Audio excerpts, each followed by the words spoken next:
What's up guys, and welcome to the weekly Q&A. I just wanted to let you know I'm filming this video on Wednesday. I normally do the Q&A on Friday, but I'm going to be traveling to EA Play tomorrow, and then Friday I'm going to be busy, so I just don't have time to do it when I normally do.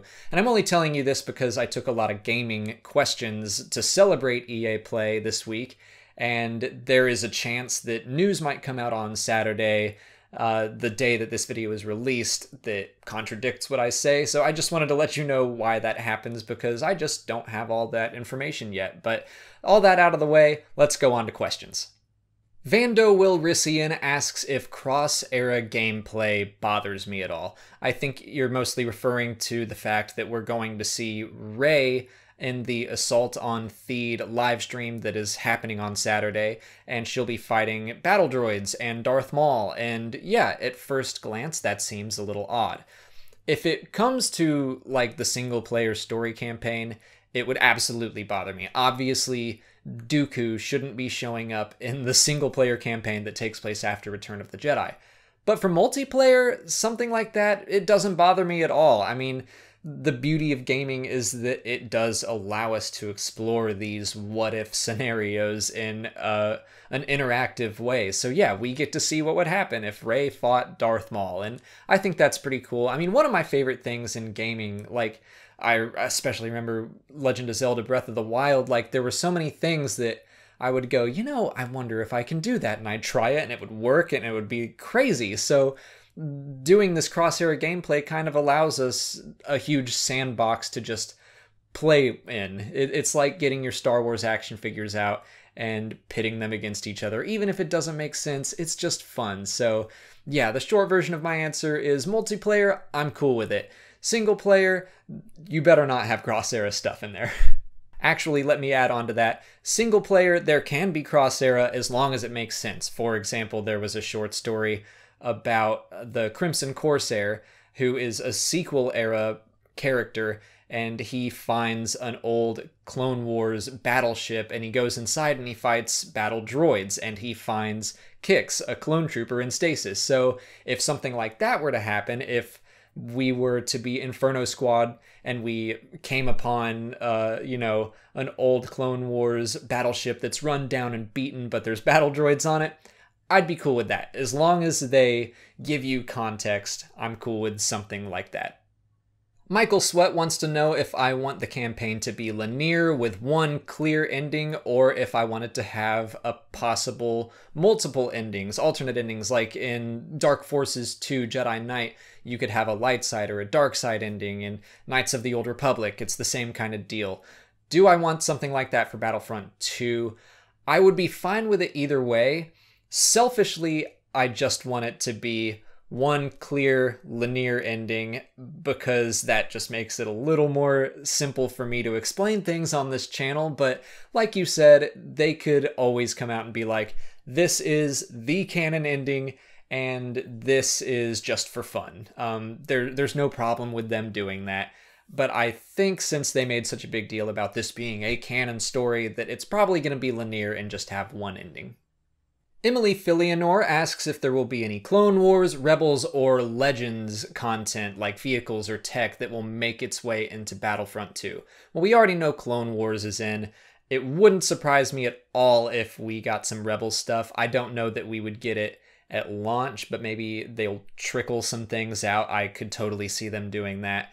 As for Legends stuff, yeah, I think some Legends stuff will make it in. CJ, one of the game designers at DICE, he's specifically charging the blasters, I think. When the Death Star DLC came out, he was very excited and proud that the Briar pistol was going to be in that DLC. That was originally from the Dark Forces series. So I think that the team at DICE, they're not afraid to use Legends stuff. I think they're even excited and that they push for that kind of thing. I think it's more Lucasfilm that is careful and selective, and they'll say, yeah, you can do that, or no, you can't, for whatever reasons. Maybe they're gonna introduce something similar in canon and they don't want to do it in a game first. Who knows? They have the reasons, but I do think that we will probably see some Legends things reappear, and I think that's very cool. Jacob Hinkle wants to know what I'm hoping for in the Visceral games story. I don't think they're going to get into that at EA Play, but we can cross our fingers and hope, because I would love to get some more information about that. I am a massive fan of the Uncharted series. I love those games.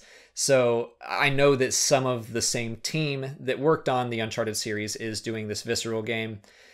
I would love an Uncharted in space. I mean, my dream game would be we're Dr. Aphra, we're treasure hunting throughout the galaxy, planet hopping, going on adventures, exploring relics, and learning about history along the way. I mean, that would be perfect for a lore play series. So that's my dream game. I think they specifically came out and said that, like, this won't just be Uncharted in space, but I mean, personally, I'm like, well, I hope it's at least a little Uncharted in space. Waltimus Prime asks what kinds of Star Wars stories are the most well-suited for gaming. I think military stories are no-brainers because they're a perfect fit into the FPS genre, but I think we've been shown over and over again that there are all kinds of genres that Star Wars gaming can explore. I mean, BioWare gave us some fantastic RPGs.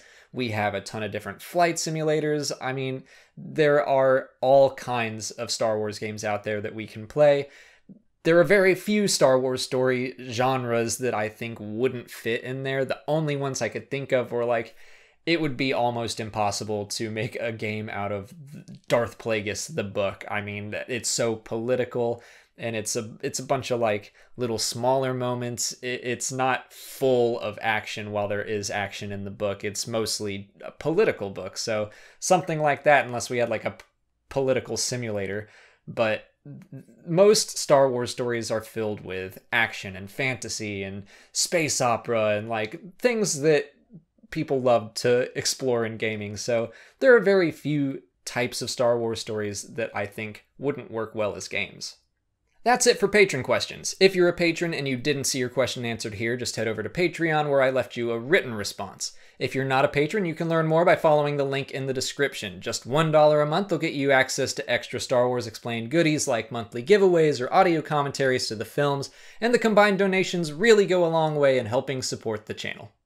On to YouTube questions. John Skywalker asks if I plan to do a playthrough of the single-player campaign in Battlefront 2 on my YouTube channel. And yes, of course I do. My current plan that I'm throwing around is doing a non-stop live stream where I just sit down and play it from start to finish with bathroom and meal breaks, of course. I'm not a machine, but I think it would be a lot of fun to hang out with you guys all day. And I mean, I just need to get the video done so I can start doing lore play videos on it. So I get asked that a lot. Yes, I do plan to do a lot of content surrounding the single player story campaign. And yeah, my current plan is to stream it and then turn that stream into a let's play of some sort, or a lore play, excuse me. Okay, getting away from the gaming questions a little bit, Darth Sidious wants to know if I think we'll ever get an Empire-based show where the rebels are painted as the bad guys. You would want that, Sidious. I don't know that we'll get that, especially animated. I assume you're asking about the next animated series they're going to do after Rebels. I think that would be more well-suited for live action, just because I imagine it would be a little bit on the dark side. But also, for some reason, and for no real reason, it's just my gut feeling, I don't think they're ever going to explore the Empire in that level of depth like they did with Rebels. Although I do think it would be very cool if they did. Screen Ninja asks if I think Boba Fett will be the main villain in the upcoming Han Solo movie. I doubt it. I wouldn't be surprised at all if he showed up because, I mean, obviously Han and Boba Fett have a history, but if there are rumors of a bounty hunter movie coming out in the future, I imagine Boba Fett would be pretty involved in that film, so I don't think he would be too heavily featured in yet another anthology movie. 4Ops Halam Live wants to know if they should make an Order 66 series all about the survivors of Order 66 that were then hunted down by Vader and the Inquisitors. I think we're going to get some of those stories in the Darth Vader comic that just began this past week. For an animated series, if that's what you're suggesting, I think that's probably way too dark because there would be a lot of death in it and a lot of death of heroic characters. So I think it's more suited for a comic or a book or something like that. but I do definitely think that those are stories worth telling. I think I've said before that I would love to see like a 5-issue mini-series of comics where it follows like 5 survivors of Order 66, and each issue ends with them being found and killed by Vader or an Inquisitor. I think something like that could be cool. Captain Skyward points out the laser that comes out of the Venator-class Star Destroyer in the Battle of Coruscant that takes out a frigate in one shot, and he asks why they didn't use that laser more often. That laser is actually not coming out of the Star Destroyer, it's coming from a self-propelled heavy artillery walker that was just parked in the hangar. That was Anakin's idea to use their heavy weapons in a space battle, and he just had that idea for the Battle of Coruscant. So the idea came around too late for them to use it a lot throughout the war. But there's your answer. And I actually need to give a shout out to Fact Free because I only know this from one of his videos. It was something new that he taught me, so I'll link to that video in the cards. You can go check that out. That's all the time I have for questions today. If you want to leave a question for next week's video, just put it in the comments below or sign up for Patreon to join our weekly Q&A discussion. If you haven't already, please like this video, subscribe to the channel, and follow me on Twitter, Instagram, and Facebook. As always, thanks for watching, and may the Force be with you.